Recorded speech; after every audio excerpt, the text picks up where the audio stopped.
Next, Bernard Krisher, Tokyo Bureau Chief of Newsweek magazine, presents Mr. Krisher Goes to Harvard. This month, Karl Deutsch, professor of the government department at Harvard University, analyzes the theory of decentralization, the use of computers, and a philosophical approach to human nature. Here at Harvard again today, I'm in the book-cluttered office of Professor Karl Deutsch, Stanfield Professor of International Peace. Professor Deutsch is in the government department. He teaches international politics. He is a Renaissance man, a virtuoso, and talks and teaches about almost every conceivable subject under the sun. With that introduction, I don't know where to begin. There are so many questions that I would like to ask you, but let me ask you first, Professor Deutsch, a subject that we discussed the other day over lunch, and that's a project that you are working on right now, the theory of decentralization. Could you explain to us a little bit what that is all about? There has been a good deal of discussion as to the direction in which modern technology is taking the highly developed countries and societies, and also the direction in which modern technology is taking the world. One view has been that modern technology will demand bigger and bigger organizations which will be ever more centralized, so that fewer and fewer people will have more and more power over ever larger numbers of subordinates. The end would be a single huge pyramid for the whole world, and this supposedly because technology demands it.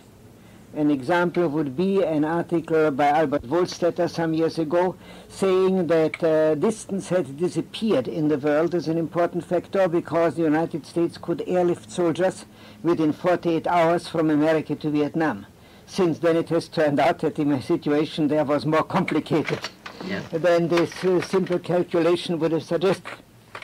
A professor of mathematics in Michigan, Professor Manfred Kochen, K-O-C-H-E-N, and I started about 11 years ago to investigate the questions of centralization and decentralization and the effects of modern technology on this problem. And we have now finished a book which we hope now to get published fairly soon. It will probably be out in print next year. What is the title of that book?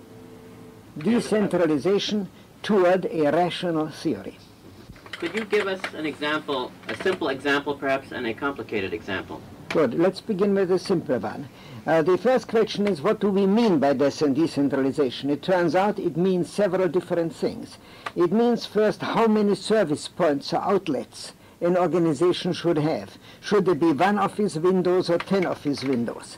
That is pluralization of facilities. The second is dispersion. Should everything be at the capital city in Paris, London, or Tokyo, or should there be regional offices?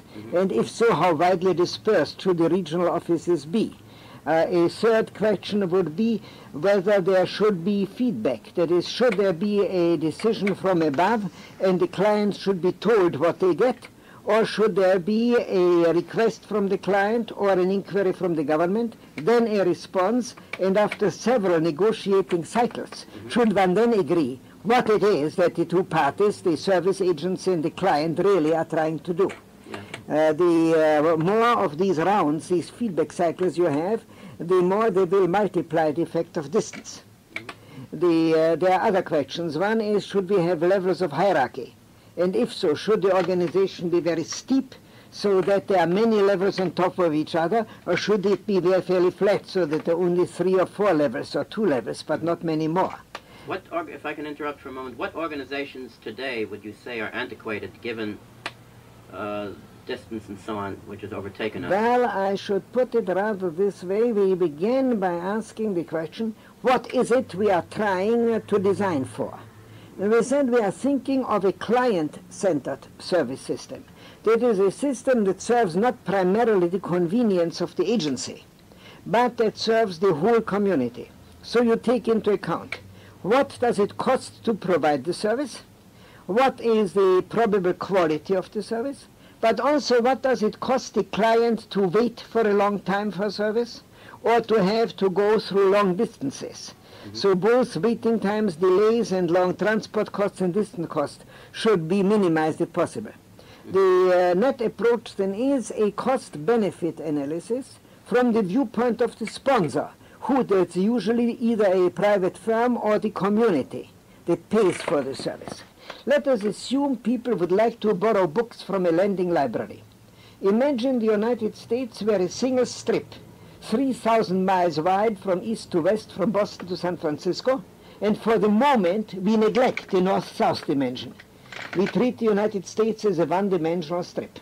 Should there be a single central library in Denver, that's just about the middle, where everybody writes in, orders his books, and then gets the books mailed or sent back to him? Would it be better to have two libraries, let us say one in Chicago and one in Salt Lake City? Should one have 3 or 4, or how many? The answer is that if we want to minimize the distance and therefore make the feedback cycle from customer to agency and back as short as possible, we get a formula. In this formula, it turns out that the distance will make for dispersal. Also, and what's more important, and that was our discovery, that the service load is most important. People were very much impressed by the increase in the velocity of modern services, jet aeroplanes, telephone, telegraph, television, and so on. It turns out that the service loads grow faster than the service speeds. For instance, from 1945 to today, or 1975, the speed of a telephone call from San Francisco to New York has not increased in any significant way. But the volume of services demanded has greatly increased. One needs more switchboards and more relay stations. The system, therefore, would apply here to the libraries, and the formula would say that given a certain number of libraries which were optimal at a particular year, and you say where will we go 10 years from now, you can predict that probably the demand for the service will grow faster than any speed in getting the requests coming in, getting them processed, and getting the books back. If that is the case, it will pay to increase the number of branch libraries. This is the formula, I won't go into technical details, applies for the one-dimensional case. It applies also with some mathematical modifications for the full area, and it would also apply if we had uneven distributions of population density. Now, to come up with all these results, you've been using computers, which is another area of your specialty. And the use of computers has grown tremendously in the past decade. How do you see the future use of computers, and how reliable are they? How much should we depend on them? Welcome. And what do you think of computers generally? By the way, let me say one thing about the transition from the first point to the second. Our calculations also apply to computer systems.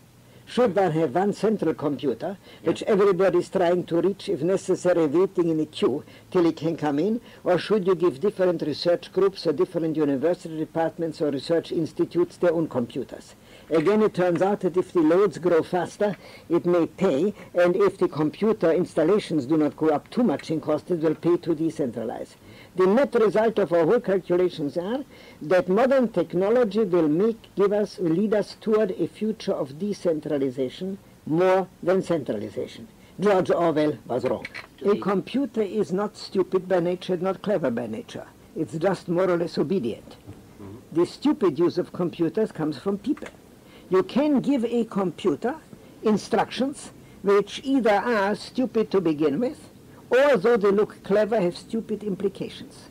In the motion picture by Stanley Kubrick, 2001, there is a computer picture that kills the inhabitants of a spaceship, or tries to do so. Yes.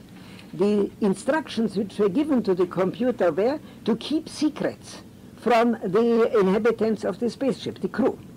The computer concluded logically that if you have to keep secrets from them, they are probably enemies. It began then to treat them as enemies and try to kill them. That is to say, the stupidity was not in the computer, but in the people who had given it the instructions. A computer brings out mercilessly the implications of what you instruct it to do. Therefore, you have to think twice about what you are really instructing it to do and the consequences. There's a second limitation. So that's the amount of damage. A computer can therefore do tremendous damage if the orders you gave it were framed so carelessly, so irresponsibly or superficially, that they can lead to damaging implications. Second, if the computer can do something good for you, then it can only, again, carry out your instructions. There is a famous German drama, Faust, in which a very creative scientist, Faust, has a F-A-U-S-T, has a very diligent but fairly stupid research assistant, Wagner. Thanks to the computers, we can mechanize Wagner. We cannot mechanize Faust. That is, the creative thinking, so far as we know, still has to be done overwhelmingly by human beings. The patient, hard, long work can be greatly accelerated and done by computers. Eventually we will learn to use computers even as instruments of search. Machines for asking intelligent questions and machines for fishing out of the universe some new information. In part we are doing it already. But the decisive, creative work, even then, will have to be done by people in the very distant future. The computer will become a younger assistant to us. But the people who think so much of the potentialities of computers usually have spent much less time on thinking of the potentialities of the human brain. On another theme, I recall a lecture that you gave to the Niemanns some months ago following a trip that you took abroad. I think it was the, if I recall correctly, Americans generally have a sense that America is on the decline, that America is not as great a power as it used to be. And you came back from Europe saying that with a more upbeat conclusion. How do you view America today, or how do you think the world views America? So long as most of mankind was illiterate, and most of mankind was terribly poor, and mankind is no longer literate, but much of it is still poor, a few countries could look terribly powerful, such as Great Britain in the 19th century. As mankind becomes literate, urbanized, industrialized, highly capable of many things, no one country will be as powerful as the others. The world will never again be ruled by a single country. Not by America, not by Russia, not by China, not by anybody else. The less people think that their main goal in life should be to compete against each other, and the more they try to get control of their fate instead, or at least of the most inhuman and worst aspects of their fate, the better we'll be off. We will always have tragedy. That is to say, we will always see farther ahead and have more awareness than we have power. That is part of the price of being human. But we can move the boundaries of tragedy a good deal farther out. And that, I think, is what we are doing. So in that respect, we have gained a great deal. We may be now in the process for the next 50 years to outgrow large-scale war. We cannot control the Somalis and the Ethiopians and everybody else who have had thousands of years of warfare to become peaceful in the next 50. But we can get the big countries with great technological powers to get out of the habit of war. Mankind has outgrown cannibalism, we have outgrown slavery, we have outgrown incest. All these once were part of human nature. Now we have to outgrow poverty and war. It will take us a great deal of effort, but in reality we have created in my lifetime many of the scientific and technological conditions that we can try it. We have the opportunity. Whether we have the humanity, the insight, the wisdom to use these opportunities is something that every one of us must answer for himself. In your book, Politics and Government, you have the subtitle, How People Decide Their Fate.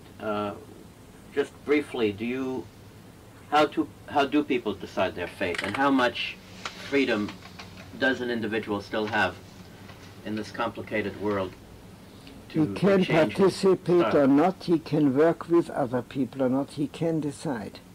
Remember that in the last few years, the American people decided not only to get into a war, they also decided to get out of one. It turned out that public opinion had power in these matters. When the Japanese people decided to develop their country after World War II in a new direction and put their efforts and their great talents in a new direction, they decided something about their fate. General MacArthur is long gone, and the Japanese people are now running their lives in the direction they have chosen. It's no longer dictated to them by anybody from outside. Well, that's a very good point. I'm afraid our time is up today, but I think you have shown that people can decide their own fate. Thank you.